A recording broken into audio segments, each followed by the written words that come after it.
Mary Maren got involved in Scientology when she was 19 or 20 years old in 1962 in New York City. She then became a trained auditor or counselor in Scientology and was in the Church of Scientology for many years, delivering Scientology. She also was married, famous, to Arthur Maren, who was a former spokesperson for the Church of Scientology in the Guardian's office in the 1970s. And then later, she left Scientology, the church, in 1983 and started delivering her own Scientology technical services outside of the church as an independent Scientologist, and married Frankie Friedman, who many Scientologists will remember him as well. We've got an interesting interview with her today about Scientology auditing and meeting L. Ron Hubbard, which she met in 1962.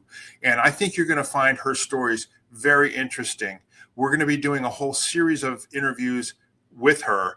So stay tuned for Mary Maren.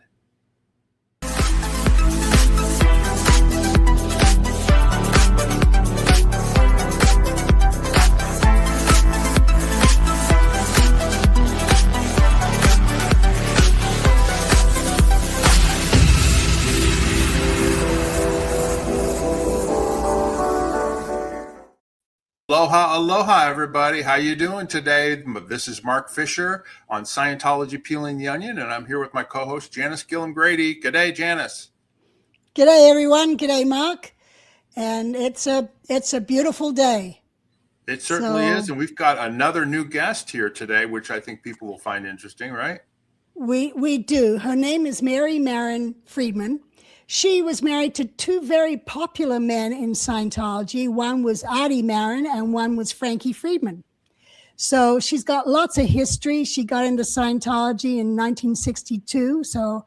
And she's part of the Free Zone now. She was on the St. Hill Special Briefing course at St. Hill in 67.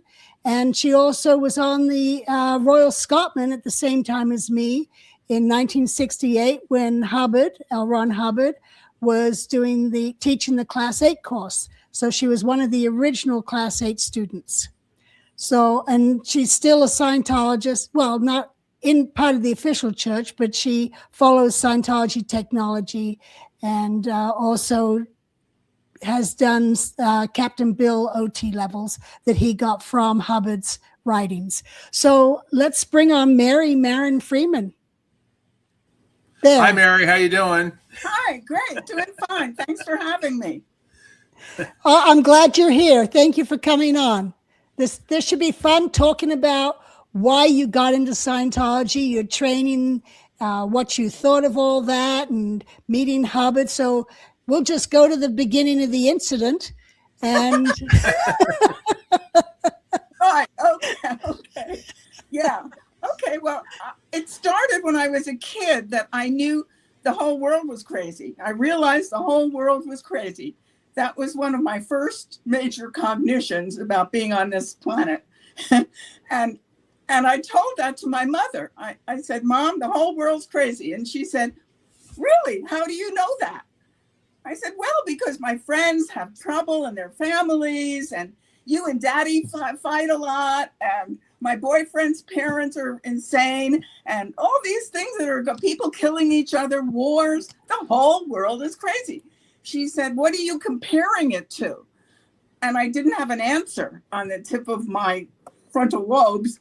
I just thought, what am I comparing it to? And I thought, okay, the bedtime stories that my parents told me about King Arthur and the Round Table and the Princess and the Goblin. I said, that's what I'm comparing it to. And she said, okay, she understood that, because it was sort of their fault that they gave me these idealistic stories. And then I just looked at the world and I realized it wasn't the same. So years went by, and I was reading different books, Siddhartha and all the popular Enlightenment books at the time. And then I had LSD in 1960, early 62, in the spring.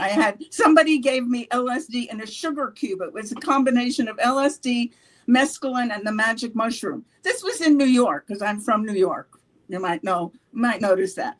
But anyway, I had about 5 hours of a trip that was absolutely amazing. It was incredible. And it answered all my questions about existence. And then when I came back, I had to say hello back to all the different parts of me. and I answered questions from people, and they were amazing. I read their minds. I did all kinds of things while I was tripping, and they were scared. I scared everybody. And then I said, oh, okay, that was wonderful, but I'm never going to take this again. And they said, why?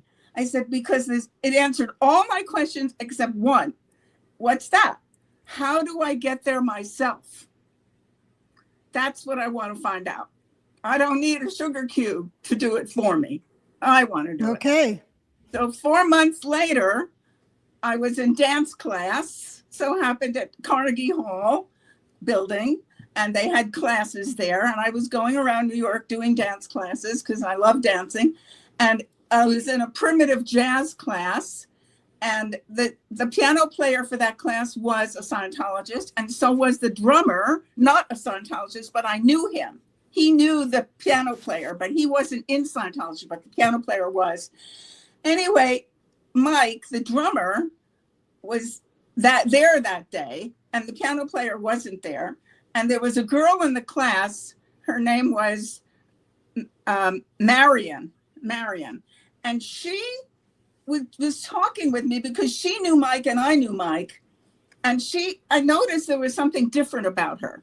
She had a comm cycle and TRs, communication ability and present, confronting the person in front of her and being there. That's what training routines are from the church. I didn't know anything about Scientology at all, but she had those abilities to communicate. And I never met anybody that had those abilities so strikingly. So I thought she was sort of like a Martian, a different kind of a being. And I followed her around, and then Mike said, let's go down to the coffee shop in the building. So we went to the Carnegie Hall coffee shop, and he said, and we were talking, and she mentioned something about crazy people. We were talking about, I had somebody in my family that was sort of off the wall. And she said, well, there's no such thing as a hopeless case. I said, what do you mean? She said, well, there's ways that people can get out of those conditions. They don't have to be stuck crazy like that for the rest of their life. I said, well, how would you do that? Because I really cared about this person. And Mike said, tell her about Scientology. And I said, what? Scientology. Yeah. She said, oh, it's just an organization I belong to. She didn't want to disseminate. She did not want to be invalidated or put down or criticized or made fun of. So she didn't want to tell me about Scientology. This was in 1962. Wow. So I said, well, what is it? And I kept asking her over and over again. And she said, you're good. You're like a ready-made natural auditor. An auditor is a person that delivers the technology of L. Ron Hubbard and Scientology. And I didn't know what she was talking about, which made her even more of a Martian. And then she explained, and she said, it's just this organization. They believe in ARC. I said, what is ARC? She said, affinity, reality, and communication, and that's what makes understanding. And she was just flipping these things off like they were not important. I said, wait a second. Are you telling me that in this city, New York, there's an organization that you belong to that believes in affinity, reality, and communication and understanding? And she said, yes. I said, where are they? She said, well, they're on 24th Street in Manhattan. They're just on the other side of the town. I said, well, how can I find out about this? She says, you really are interested? Yes. So I kept her up until 5 a.m. asking her questions. And we ended up at Rockaway Beach in the ocean. And she told me about past lives.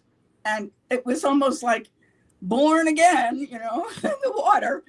And I said, how do I get involved in this? She said, well, here's the phone number. Just call Andy at the org and tell them that you're my friend and that you want to come in and see him. So I went to the phone, and nobody ever got a call like this in Scientology. Nobody. I said, hello, my name is Mary, and I'm a friend of Marian's, and she told me about Scientology, and I want to be a Scientologist. And he said, okay. And I went, he does the same thing. He does the same thing. So just by acknowledging me, because that's part of their tech. So I went in to see him that morning, and I was up all night, right? I was so excited. I went in to see him, and he told me, I asked him all my questions, and he gave me the right answers to all my questions about the mind, about people, about why they were acting that way, all the stuff that was out of Dianetics, book 1, Dianetics of Modern Science of Mental Health, and other books, basics. And I bought a whole bunch of books from him, and I went home and I started reading them.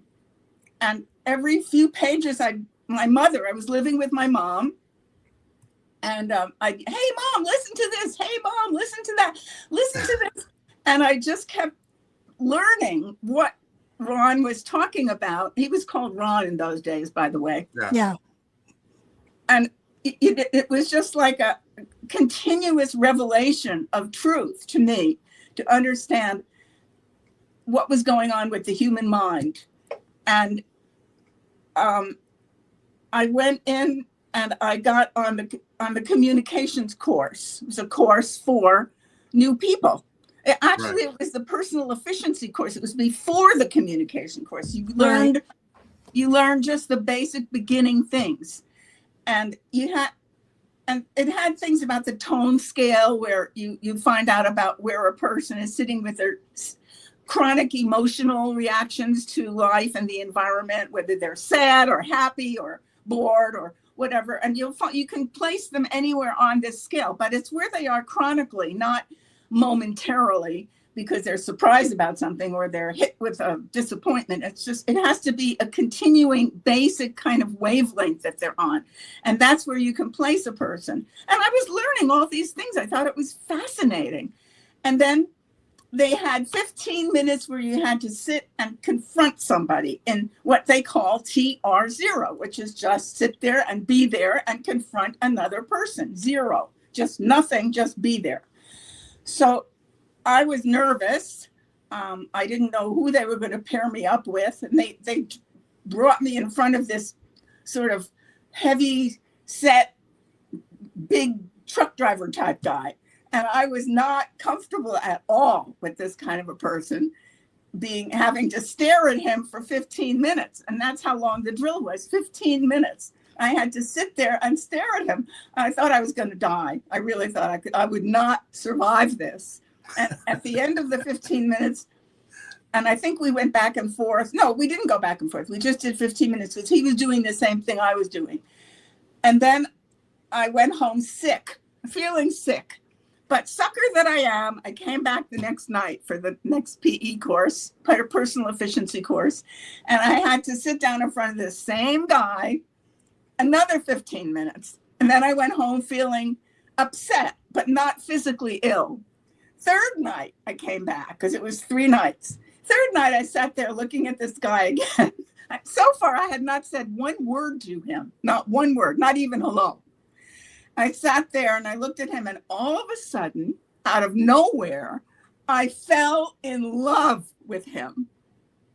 And it wasn't like a passionate feeling of love. It was like a warm, beautiful glow of love. Like you could feel for a person that you just are related to, or that a pet or something like that.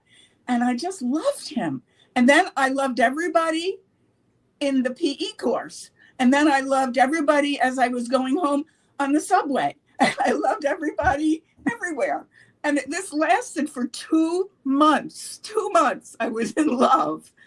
And that was because of the personal efficiency course and staring at this truck driver guy for 15 minutes each night. And Mary, then I called all Mary, can I ask you a question? Yeah. Can I ask you a question about that? Just for our viewers out there. Basically, TR0 is basically sitting there and be comfortable and confronting, basically being comfortable looking at another person. And it's a basic of Scientology in terms of communication, because if you're not comfortable being in somebody's presence, it's hard to communicate with them, right? And a lot of people, they have barriers to that, so doing this training regimen breaks down those barriers so that you actually can comfortably sit there and be with somebody. Am I right about that? Absolutely. That's exactly right. That is the basic TR0. That's just being there. Just being there. Okay. Yes. Now, some people will say that's a form of brainwashing, but it really isn't, is it? It's not brainwashing. It's It's de-brainwashing. You're no longer stuck in your fixed ideas. Right. Well, and it's also making you feel more comfortable in the space that you're in. Yes, and you're in present time. You're in the moment. Right. In the moment. Yep. That's right. Okay, go ahead. Sorry. I lost all my friends because I called them up and I said, hey, guess what? Your problems are over. They didn't like hearing that. I said, you don't have to worry about anything anymore. I know how to handle it. I know how to fix it because I did it and you can do it too. And they all thought Mary has really gone off the deep end this time, with her LSD and her crazy jazz friends and her jazz dancing, and she's gone completely bonkers.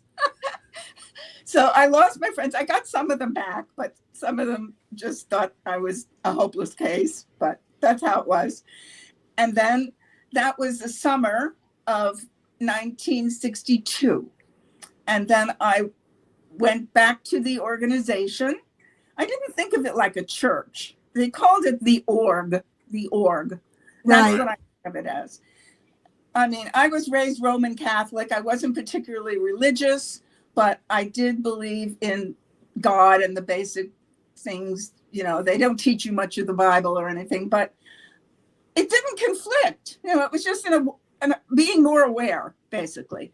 And I joined staff as a kind of an exchange where I would do work for them and they let me do the comm course and stuff like that.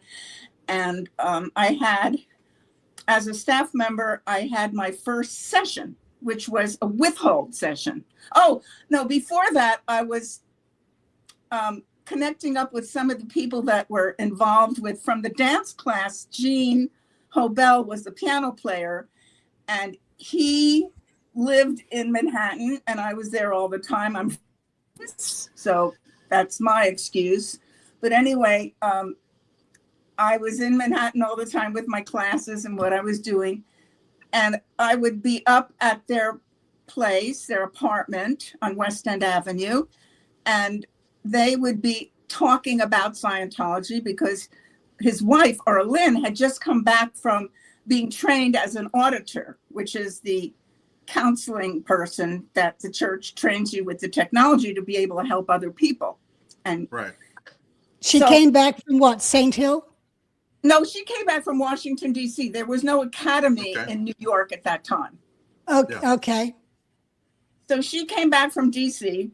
and she was home, and she and Jean this is when I first met them, and they were talking all these words that I never heard of before, like e-meter, missed withhold, things I didn't understand. And I thought they're from Mars too, and I thought that was wonderful. They know something I don't know. That's great. So I had no problem with having misunderstood words at all. It was fun. Right. And then I met their friends that came, and I became more familiarized with the people. And then I was on staff. And then I got my first session, which was a weekly withhold check. Now, a withhold is a secret, something you don't want to tell. You're withholding it. You might be withholding it for a good reason, like you're doing a surprise birthday party. So you're withholding from the person that you're having a party. So you tell them you have to go home because you forgot something, and they come with you and they're surprised. So that's a withhold. That's a good withhold. But then there's also the other kind of withhold, which is not good, and you don't want anyone to know. And that's what breaks up relationships and causes all kinds of problems and trouble in the world, is having these secret things in your head that you don't feel you can tell anyone. And I found out later on when I had my first session that it's not so bad as you think it is. When you get it off and you tell the person, the auditor, why was I even worried about that? All the worry and the fear or whatever it is surrounding that idea or that thing that you did that you thought was so terrible, turns out it's not such a big deal at all. So that kind of was a major change for me also when I found out about that it wasn't what I thought it was. And it didn't kill me to tell the person. Anyway, the first withhold session was the guy asked me, what should I know about you? And this was only for staff. This is not how they treated the public. The public was very, very coddled and treated much more softly. But this was very A to B, zonk, right into my head. What should I know about you? I said, how sane I am? And he said, thank you. And he said, again, what should I know about you? And I said, if I'm going to be a good Scientologist? And he said, okay. And then he said, what shouldn't I know about you? And I said, oh. And he goes, that. Because he had me on this meter thing where I was holding the cans, the electrodes, and right. It was a reed. And I went, that? He goes, yeah, that. What's that? I said, well, that's when I yelled at my mother. And he says, thank you. And my head blew off because nobody ever thanked me for yelling at anybody. So I thought, this is incredible. So he said, that's all we were going to do. Thank you very much. And I went down the stairs. The whole staff was waiting at the bottom of the stairs to see my reaction to my first staff withhold check. And they said, how was it? I said, it was fantastic. I've never seen anything like this before. Wow. They couldn't believe it because even though they had their withholds pulled in session in those checks, they didn't really have all of them pulled. So they were still kind of waiting for me to have a reaction. And my reaction was just the opposite of what they thought it was going to be. So that's how my introduction to the whole thing happened at the New York org. Okay. Now, what was your job on staff? I was marking personality tests. People would come and take a personality test, and then I learned how to mark it up and get the graph of where they needed help and where they were doing well and that kind of thing. So did you actually interface with the public and tell them what their personality test said, or you just did the markings and gave it to someone else? I gave it to someone else. I was not yet an auditor. I was just the beginning, little starting off point, of a staff member helping out. Okay. Yes, I did the communications course, and the girl in charge of that was Jean's wife, Arlene, and she was sort of very commanding. Matter of fact, we even called her the Course Commissar. She didn't have much ARC, right? Right. Okay. She was very strict. She even did roll call like a sergeant, It was just really odd. I thought she was the only one on staff that had that attitude. Very strange. And but I did the communications course and it went very well. And we did these training routines to establish good communication skills. And I appreciated that because, as I said, ARC, Affinity Reality Communication, is what makes understanding. That's what got me wanting to do it in the first place. Right. So I was thrilled to have this training. And then I was continuing on staff for a few months. That was August. That was Labor Day weekend. Oh, no, that was August, the month of August. And then Labor Day weekend came. So it was a few weeks that I was on staff. And then they said, okay, well, Ron is going to be giving the clearing a person of their problems and case phenomena. He's going to be giving a lecture in Washington, D.C. And so you can go to that if you want to. So I definitely wanted to go down and meet this genius that I read so many of his books already. And I went down to Washington, D.C. and to meet him. And he came out on the stage. That's the first moment I ever saw him live, in a gold lame jacket and a drum roll.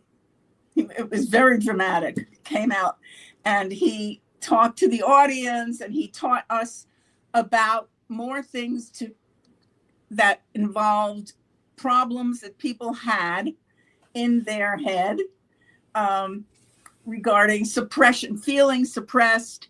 And it was what was I could use the terminology here, but then I would have to explain the whole thing. But anyway, it was okay. The basic buttons that people have on their life and their experiences. And it's all somehow being suppressed or affecting them internally because they're not able to get rid of that upset or reactions that they had.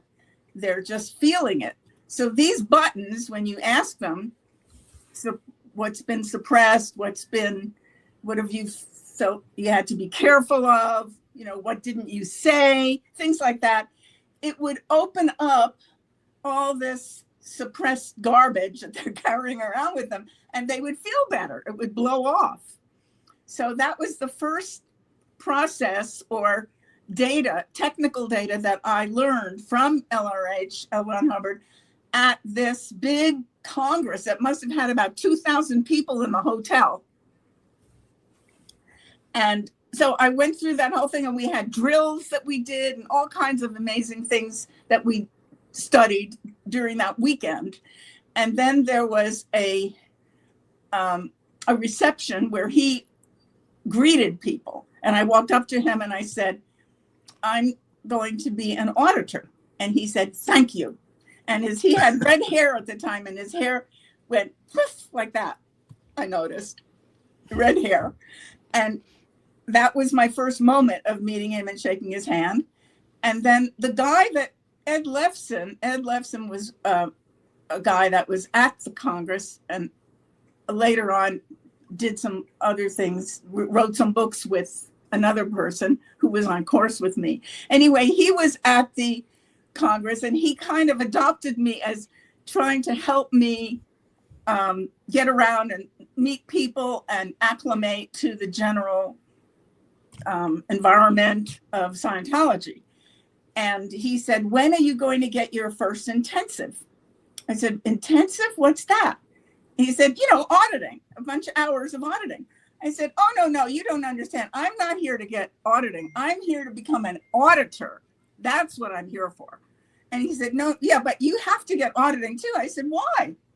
I'm going to audit everybody else. The whole world's crazy. And I would like to do something about that. And he said, yeah, but the way you can help people as an auditor is you get the technology for yourself, and then you have your own personal understanding and reality on what this technology can do. Oh, okay. So in other words, I have to get the benefit of the technology and experience it in order to be a better auditor. He said, that's right. Okay, I can do that. So it was still on the training line that I was coming in on rather than the service, do me and I'll feel better is not why I was there. I didn't care about that. I only wanted to be an auditor and fix people up so they weren't crazy anymore, because I wanted people to interact with that would not be in some insane situation that I couldn't do anything about. And I thought, if I can help people not submit to that or agree with that or take it on, we will have a better world. That's how I thought I could participate. Can I ask you a couple questions, Right. Mary? Let me ask you a couple questions. How old were you then? Were you like 20, 21? Yes. Very young? Yes. Yeah. And then what was your impressions of LRH or of Ron at that conference when you met him and all that? What was your first impressions? He had charisma, power, kind of a great presence, powerful, great presence. He was sort of represented a stable person, a stable, highly able and confident, great confidence, and also humor. He was sort of funny, and also Right. a lighthearted way of just, and in those days, anybody could talk about anything. You could talk about your case, you could talk about other existences if you had any, if you had your own stories about that. You could talk about your problems, you could talk about the technology. It didn't matter what, there were no levels at all. There was only the latest and the greatest tech that came out that he was researching at the time. It didn't matter what level it was on, there wasn't any levels. So when I was in the co-audit, which is where students learn to run these processes on each other after this weekend, we got extremely advanced stuff, extremely advanced processes to do in the co-audit. And we were making highly advanced types of states of being for these people. I mean, they were rising in tremendous awareness from these processes that later on turned out to be the upper levels, the upper levels. But at that time, there were no upper levels. It was all one level. It was just Scientology. Right. And I was thrilled to be part of that. Absolutely thrilled. There was a girl that I saw in the lobby of that hotel that used to be in high school with me at the High School of Music and Art in Manhattan.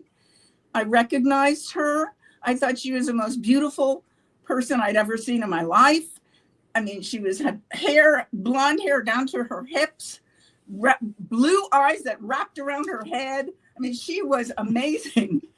And I walked up to her. I said, "You're Alma." She said, "Yes, that's right." I said, "I'm Mary." She says, "Yes, I remember you." Well, we had never spoken. I said, "You're in Scientology?" She said, "Yes, I am." I said, "Well, that's wonderful. I'm so glad you're here. It's great to see you again." She said, "Yes, it's great to see you again too." And that was the end of the conversation. Well, then I was in New York, and we had the org downtown and the center uptown. And in those days, you didn't need a routing form. You didn't need permission. You could go uptown, downtown, anywhere you wanted. Nobody got bugged at you. You didn't bypass anybody. So I was on the co-audit uptown, and I was on staff at the New York org, and nobody cared. It was just great. And in the co-audit, I was auditing this very lovely woman named Isa Martin, and her husband, Knox Martin, was there. And he was a great artist and very famous. Yeah, I've heard that. I remember that name. Yeah. I remember Knox Martin. Yeah. Very well-known artist in New York. And her daughter, Olivia, and her brother, which I don't remember his name right now.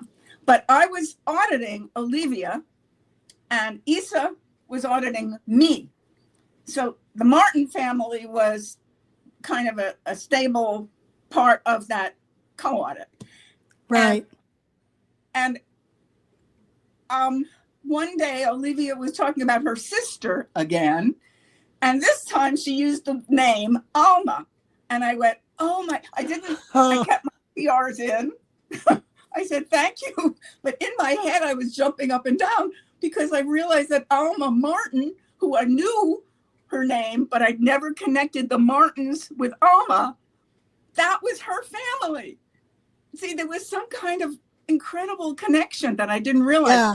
Anyway, the next session, I sat down with Isa and I said, "Isa, I have to tell you something." She said, "What?" I said, "Your daughter is Alma Martin." She says, "That's right." I said, "Yeah, but that means that you're Alma's mother." She said, "Yes."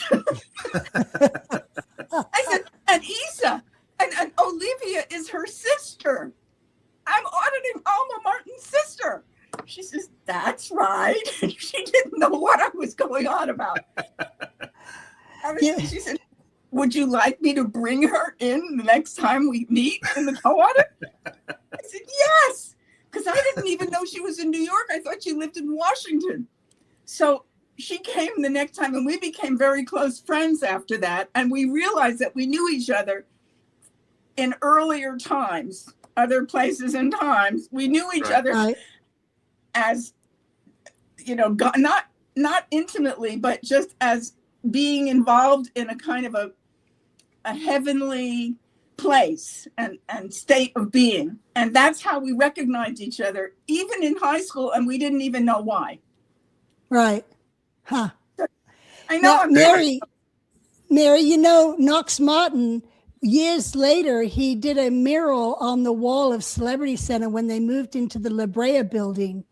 Yeah, that's where I remember. After they moved from 8th Street, they moved to La Brea and Hollywood area. Yeah, Knox did a whole mural on the wall there for my mother. And then Knox's brother was Ernie Martin. Oh, yes, I remember Ernie. The Matador. I remember Ernie at St. Hill. He would show up in his Matador outfit and show everyone the different moves. And yeah. Yes, I Martin remember. Family. Absolutely. Mary, let me ask you a question.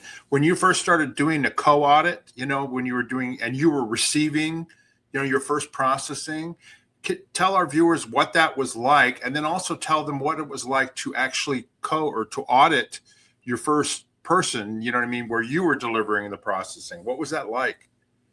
Well, the first auditing that I got, other than the staff withhold check, was an intensive before the co-audit. And I sat there for 25 hours. In those days, it was $600 for 25 hours. Those were the days. And I was audited by Tim Mott-Smith, who was a staff member. And he ran me on that particular bunch of buttons I was talking about earlier. It was called a problems intensive, but it was buttons on life. And I had to answer each one. And a combination of that and a physical process where you walk back and forth in the room and the CCHs where you give your hand, you copy the book and all that. So little physical exercises. So it was alternated between the buttons, the problems intensive, and the physical objective processes. And I never was paid so much attention by anybody to me in my life. And I said that to him. No, he was watching me the whole time, watching every second, every move, everything I said, everything I thought. He was watching me. I said, nobody has ever paid this much attention to me. I thought that was amazing. And then that was an experience to have that much presence on me, only on me. And then he had to pull my withholds, and I literally thought I was going to die. I said, I'm going to die if I have to tell you these withholds. And he said, no. He said, listen, I'm closing. The door is closed. You're not leaving this room. We can stay here till midnight or beyond, but you're going to tell me whatever it is. I said, I can't.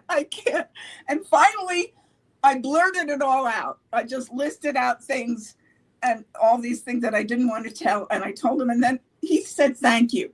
And I thought, why was I going on like that? What was I all about? Why did I feel that way?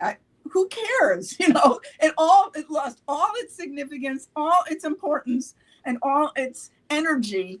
It left because I got off all those terrible withholds, which were no big deal at all. Right. Yeah. I remember, Mary, I was 15 in Washington, D.C. in the mid-70s when I got my first auditing session. And it was called life repair at the time. Like you did your life repair, which was probably a combination of whatever it was. But it was like basically handling whatever it was. I'm 14, 15 years old. And I'll never forget, my first session with an auditor where I was getting auditing and I'm just answering the questions. I mean, it's so easy. You're just answering the question. You're looking and you're answering the question and all that. And then, whatever, going earlier, and then having some realization, and then just being blown out of my head. Do you know what I mean? Like this feeling of it was almost euphoric. Like I was like, oh my God, you know what I mean? It was like, wow, and I was like, whoa. And I'll never forget the auditor telling me, your needle is floating. You know what I mean? We're going to end the session now. And I was walking on air, and that hooked me. I had already done, the communications course, and I was a part of it, but that hooked me on like, oh my God, I had this huge realization, and I'm 14, 15 years old, and it made me feel fantastic. And that was my experience with it. Was it something similar like that for you? Oh, yes. Yes. I was walking on air. I was blown away. It just did tremendous things for me. That whole intensive was wonderful. Absolutely wonderful. Yeah. Anyway, that's how I got hooked on it, and not hooked, but that got me into it, going like, oh my God, we can change things, we can help people. This will work, you know what I mean? And I'm only 14, 15 years old, you know what I mean? Now a couple days later, I'm at school and something bad happens, and now I'm like, ooh, again. But it's like, well, then we'll take care of that in your next session. That's fantastic. That's a great experience, because it's sitting there, it's possible. What's possible. That's so great. There's hope. And then when you audited your first person, you know what I mean? You get a separate flow of watching them change before you, right? Yes. Am I right? Yeah, that happened. On staff, I was an auditor, and they sent me my first PC, pre-clear. She came in, she was a mess. She had lost her husband and her father, and three things happened to her. She was sick. She had three serious losses in her life, one right after the other. And she came in, didn't know why she was there. She just saw the sign outside and thought, well, I'm going to come in and try to get some help. And they gave her to me, and I did the exact steps of the problems intensive, where you go 1 month earlier, you find out what happened, you look for prior confusion, what was going on in her life before that, and you start the buttons, going down the buttons one after the other, asking the questions to get her reactions and her feelings and her considerations and all that. And by the time we finished a few sessions like that, she was a new woman. She was absolutely beautiful.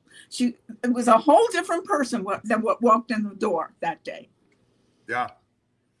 And that's for our viewers that were never in Scientology. It's kind of the attraction. I mean, that's why you feel like you have something that can help people, and that's where you get the need. I want to help more people because this is really working for me, and I think it'll help other people too. Irregardless of all the other abuses and things that you hear about years later, and the church control and this and that, that is the basic of what Scientology was back then in terms of giving and receiving processing. That's what it was. Exactly. Right. And I remember my first few days on the communications course when these two gay guys were helping me, two gay guys. And in those days, nothing really had any social sort of judgment. You just were there because you were you, and you were there to get. So nobody thought anything about this. And they became my best friends, my best friends, because they helped me just be there comfortably, just sit and, do the drill. And they were wonderful guys. We were friends for years as a result of that course. And everybody on that course was happy doing the drills, because Ron said, as I say, he was called Ron in those days. He said training is 50% or more of case gain. Yeah. That's right. And he was right. And he always pushed co-audit. That was his main thing, is get on the co-audit so that you can get 50-50 of the results. Yep. That's right. And then it changed. I watched the curve. I watched Scientology go off the cliff, the church. I watched it. I was there. Nobody can tell me different. I was there. I saw it. I experienced it. And that it was directly proportional to people not getting trained. Yeah. They were unable to conceive. They knew they felt better, but they didn't know why. Mm-hmm. Right. Well, nowadays, there's people who've been on staff for years and have no training and no auditing. They have no idea what they're working for and what it's all about. That's exactly right. That's exactly right. And then you also have pre-clears, or people that were being audited. We would call them, they'd be called professional PCs, where all they wanted to do was get the counseling. They didn't want to deliver it. But like you said, they were missing out on the benefits of helping others, and actually using the tools to apply in life, Absolutely. Knowing and understanding the basics is part of the secret to having a good life. Yeah. Frankly, and just like, I'm sorry, I didn't mean to cut you off. Because of that. Yeah, I was just going to say, like for instance, like your two gay friends or whatever back in the days, right? Like you said, when I was in Scientology, you didn't judge people like that, because the basics of Scientology is that you are not your body. You know what I mean? You are not your mind. You're a spiritual being. So it didn't matter if you were black, white, Asian, gay. It just didn't matter. You were just a spiritual being. You were a person. And so there were not the same prejudices around. Now, there were people that had prejudices, you know what I mean, that didn't get it handled. And, people like, that took over Scientology later on. But, that was basically the feeling around, like when you went into the organization or to a mission, everybody was welcoming to everybody. You were happy to be there, right? Exactly. Yeah. Exactly. Yeah. And that's what spoiled me. That's why I had to leave. That's why I could not fit in with the Church of Scientology anymore, because I was there too early. And I remembered it when it was actually being applied. Yeah. Right. Now, you mentioned earlier the mission on the west side of Manhattan. Was that the Gillham mission or Howie Rower? The Gillham mission, Frank and Helen. The auditors, Gene and Arlene Hobel, they weren't part of the Gillham mission. They had their own little practice in the same building. But Frank Geltman was the reg at the New York org, the registrar. He signed people up for training and auditing. And I was the introductory auditor. This was after a while that we got situated into other positions, and I became the introductory. One of my duties was to do introductory sessions after people came out of their first lecture, introducing them to the subject. They'd come in off the street, they'd go in and they'd get a PE course, personal efficiency course, and then they'd be sent for a sample auditing session. So I was giving them that. And actually, we were using a green form back then as the introductory auditing. And then they would get blown out because there's so many great questions on the green form. And then I would send them over to Frank Geltman, and he would sign them up. And if they didn't sign up, he'd send them back to me to find out what I missed on the green form. Just so everybody knows, the green form is a list of questions that you check on the e-meter, and you mark them. And if it reads, you mark that down, and then you take up each thing that read on the e-meter, because that meant it was charged, and the pre-clear needed to address that. So then the auditor would take up each of those reading items to clear them to a floating needle to get rid of any charge or upset. Yeah, and charge is based on resistance. So there's a very, very, very fine amount of electricity that's sent into the cans that you're holding, and they're just enough to pick up a reaction. It's not analytically planned that you're going to read. If they say the word banana and you got to read, you didn't think, I don't like banana. You don't have to think anything. You just feel it. It just happens instantly. And that's because there's resistance. Electricity reacts to resistance. And that's what you're watching on the meter. You're watching resistance. And if the person is resisting stuff in their universe, in their head, in their mind, that gets sticky. It stays there because it creates a kind of a standing wave, or it's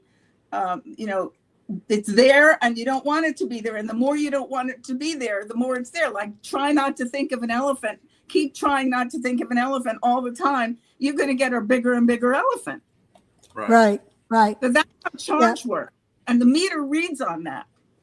Right. And the green form would be asking questions about that person's current life to find what's holding them up or upsetting them. How's it going at work, and, their family, and just different things like that. Any problems, even withholds. But yes, exactly. Yeah. Withholds are sticky things that are resisted, and therefore they persist. Resistance Right. creates persistence. It even rhymes. Yeah.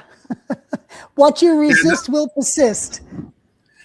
And the funny thing is, a lot of people criticize, saying, "Oh, well, the meter's not really reading anything or anything like that." But here's the thing: if you get asked a question about a banana, and the auditor says the meter reads or whatever, you may not have awareness that you're thinking about banana or something, but it could be deep in your subconscious or in your mind. So then when they start asking you about it, well, tell me about banana, and you start looking and you start talking about it, and next thing you know, there's a bunch of bananas. And then there's, like, I'm in Colombia where they're growing bananas, and then the next thing there's an elephant there, and before you know it, you've got this whole thing that you're remembering, and for some reason there's some emotional charge or some emotional attachment to it. And then by talking it out with the processor or the auditor, you come to some kind of realization that gets rid of that emotional charge, and it frees it. And that's the simplicity of what auditing is doing in terms of what they're trying to do, is just release whatever that emotional charge is. The auditor doesn't even care what it is. They just want to release it so that it's not adversely affecting you. And the meter going down that green form, like you said, Janis and Mary, all it's doing it's just a tool. It's not trying to indoctrinate you into thinking about bananas. Do you know what I'm saying? Absolutely. I have a perfect example of that, where I have this pre-clear that I'm working with. She was in the Sea Org, in the elite group in the Church of Scientology that I would never join.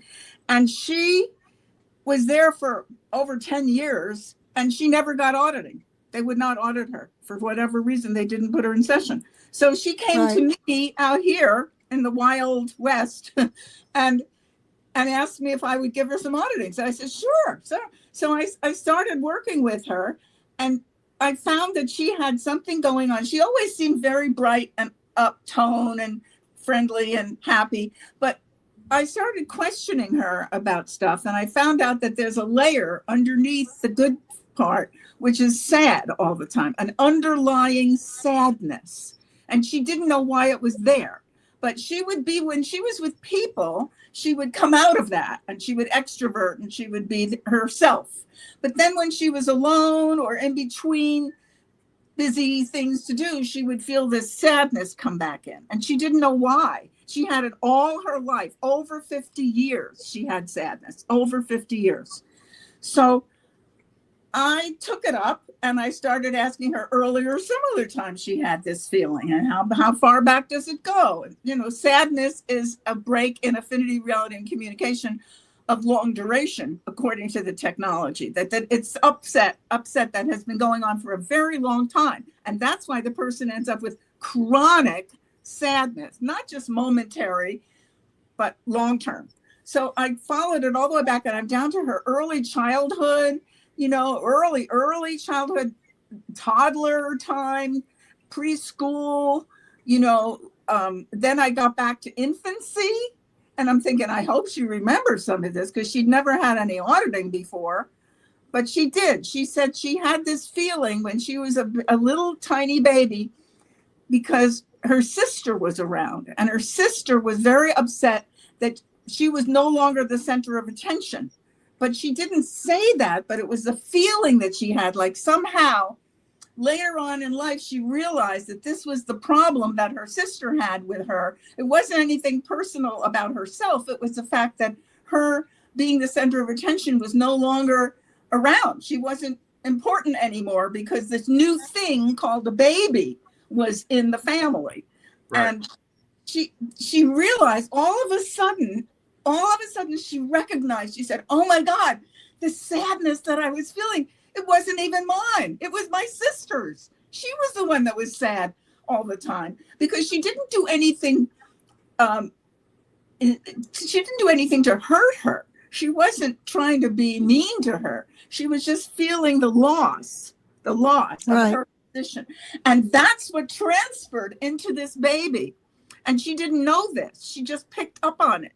Some people are very sensitive to other people's being and what's going on with them. Some people don't have that ability or awareness. But most people, I think everybody does, but some people it's more basic than with others. But she had it right there on the surface, and she picked up on her sister's sadness and owned it. And she had it for the rest of her life until that session, and it blew, and she hasn't been sad since. That's amazing. Wow, that's great.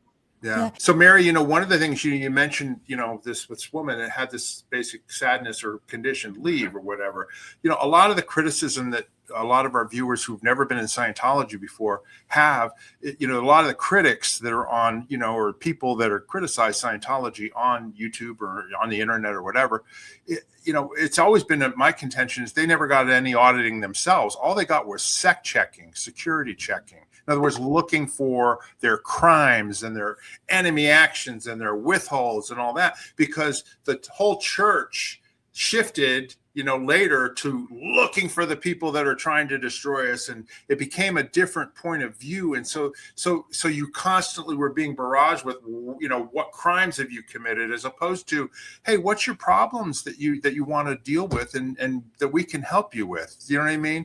And I just think that, that's why I'm glad that you're describing this all to it, because this was actually what Scientology was about, was helping people with their problems, not trying to find dirt on them that they could then later use them to to black PR them, or to do whatever. You know what I mean? Am I right about that? Absolutely right. Absolutely. Yeah. It changed the subject. They stopped practicing Scientology. They stopped it. When it went into the auditing sessions, that's when I quit.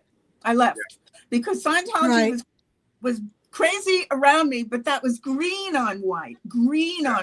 When it came into the red on white, which is the tech, policy is green on white, tech is red on white. When it came into the red on white, which was my specialty, I couldn't be an auditor anymore, because auditing has to depend on feeling a safe space where you can tell the auditor anything and not get into trouble.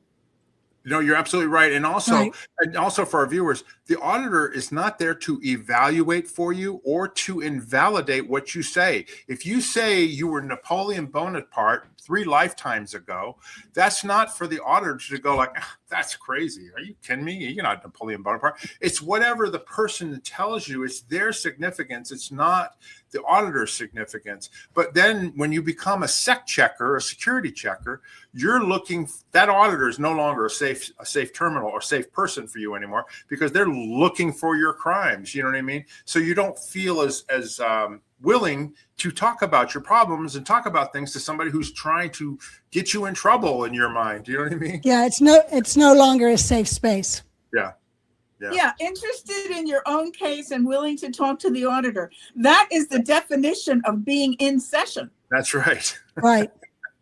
So as soon as you're not willing to tell the auditor stuff, you're not in session anymore. And it's useless at that point. Yeah, absolutely. At Flag, who did that for me. She knew that I wasn't telling her something because I didn't want to get somebody else into trouble. If I told her the answer to the question, it would have gotten somebody else in trouble. Right. So she threw down the pen and she just looks at me to let me know that it wasn't going to be written down.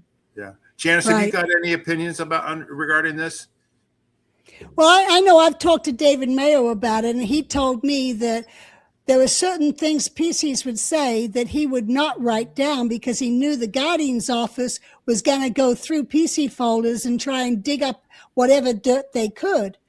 And I mean, I have a perfect example where it was used on me, where when I was 11 years old, I was given a Johannesburg sec check because everyone on the ship had to get that when we were in 1968. And the question came up on, have you ever smuggled anything?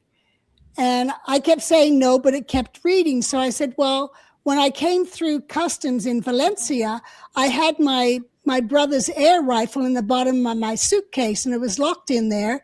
And customs called me over to unlock the suitcase, and they saw it was an 11-year-old girl, so they just waved me through. And so that cleaned up the question of, have I ever smuggled anything? Well, years later, when they were trying to declare me and route me out in the early 80s, they sent me to to the ethics officer to have me sign a declaration that I'd smuggled guns through customs in Spain. I mean, it totally switched around the whole story. I'm like, I'm not signing this. It was an air rifle in a locked suitcase. I was willing to open it up, you know. But yeah, so that was how they were going to blackmail me once they declared me and shipped me away. Yeah, 11-year-old gun smuggler. Yeah, exactly. Yeah, this is an earlier practice that sneaked into the subject of Scientology. It's an earlier practice. It has nothing to do with the technology whatsoever. Right. That's right. Yeah. It's interrogation techniques. It's brainwashing. It's implanting. It has nothing to do with the tech. And you know, that's why Scientology was banned in Victoria, Australia back in the early 60s in 1965, is because they were getting people's overts and withholds off and keeping notes of them, which the government said, hey, you're holding blackmail material on people. And that's why they banned Scientology, because they had blackmail. Good for them. Yeah. Good for them. It wasn't Scientology. What they were banning was called Scientology, but it was not. Right. Right. But this has been a fascinating discussion so far, Mary. I mean, we've got a lot more to talk to you about. This was just about you know, becoming an auditor and auditing your first sessions and receiving auditing, and we've got a lot more to talk about, you know, because like we said, Mary was married to, Mary Maren, who was a spokesperson for Scientology in the 70s and 80s, and then Frankie Friedman, and then she's still delivering. She left Scientology or the church in 1983, and she still delivers Scientology on her own out in the independent field. So we've got a lot more to talk to you about, but we've reached the end of this hour for right now. You know, we really appreciate you talking to us, and we're going to have you on again shortly.